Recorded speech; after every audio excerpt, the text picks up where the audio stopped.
महाकारुणिक तथागत भगवान गौतम बुद्ध तसेच परमपूज्य बोधिसत्व डॉक्टर बाबासाहेब आंबेडकर इनको मेरा त्रिवार नमन। सभी गुरुआचार्यों को नमन करते हुए ग्रंथ पठन शुरू करेंगे। आप सबका स्वागत है। धम्मपद बाल वर्ग गाथा और कथा। बौद्ध शिक्षा के प्रति समाज में बहुत सारी भ्रांतियाँ फैली हुई है, इसलिए भारतीय जनमानस बौद्ध शिक्षा से लाभान्वित होने से वंचित रह गया है। वस्तुतः बौद्ध शिक्षा से अधिक व्यवहारिक और प्रासंगिक शिक्षा उपलब्ध नहीं है, पर यह कहना कि भोजन स्वादिष्ट है पर्याप्त न होगा अगर हम उस भोजन को ग्रहण नहीं करते हैं। बौद्ध साहित्य को मात्र पढ़ना और कहना कि यह अच्छा है पर्याप्त नहीं है। इसका सही लाभ उसे ही मिल पाएगा जो उन उपदेशों को अपने जीवन में उतारेगा। गाथा।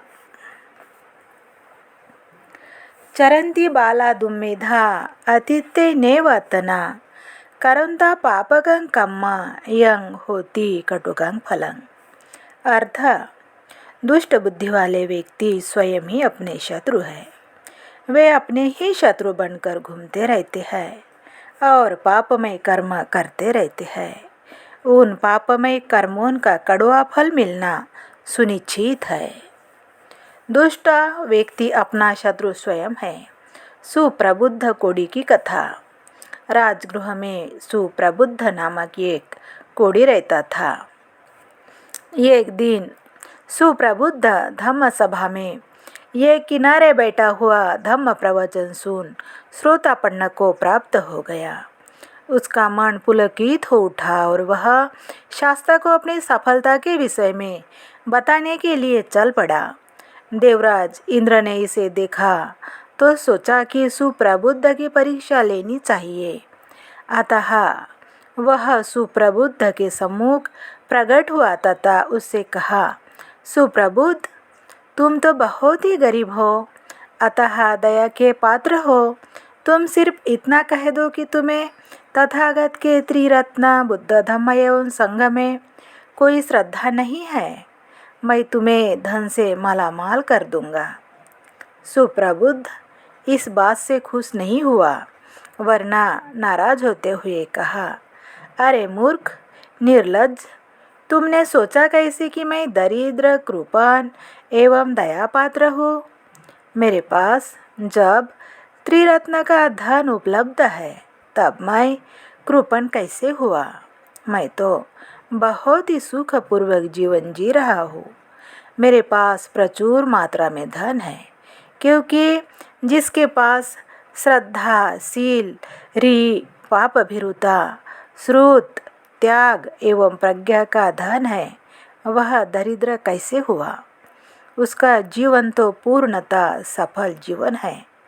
मेरे पास ये 7 आर्योचित धन है। जिसके पास ये 7 धन उपलब्ध हो उन्हें बुद्ध या प्रत्येक बुद्ध भी दरिद्र नहीं कह सकते। यह उत्तर सुन देवराज वहाँ से चला गया तथा शास्ता के पास जाकर बताया कि किस प्रकार उसने सुप्रबुद्ध की परीक्षा ली थी और किस प्रकार सुप्रबुद्ध परीक्षा में खरा उतरा। तब तथागत ने इंद्र को समझाया कि सुप्रबुद्ध जैसे उपासक की त्रिरत्न में श्रद्धा को डिगाना असंभव है। बाद में सुप्रबुद्ध भी शास्ता के पास पहुंचा और उसने अपनी सफलता की चर्चा की। वहाँ से जब वह लौट रहा था तो रास्ते में एक तरुण गौ ने उसे टक्कर मार दी और उसकी मृत्यु हो गई। भिक्षुओं ने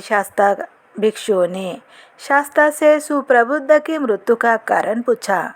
बुद्ध ने बताया, वह गौ वस्तुतः एक यक्षिणी थी जो अनेक जन्मों से 4 पुरुषों को टक्कर मारकर मृत्यु के घाट पहुंचा दिया करती थी, जिसमें सुप्रबुद्ध भी था। वास्तव में एक पूर्व जन्म में वह यक्षिणी एक अतिचारिणी थी और एक बार ये 4 युवक उसके साथ मौज मस्ती करने जंगल में गए।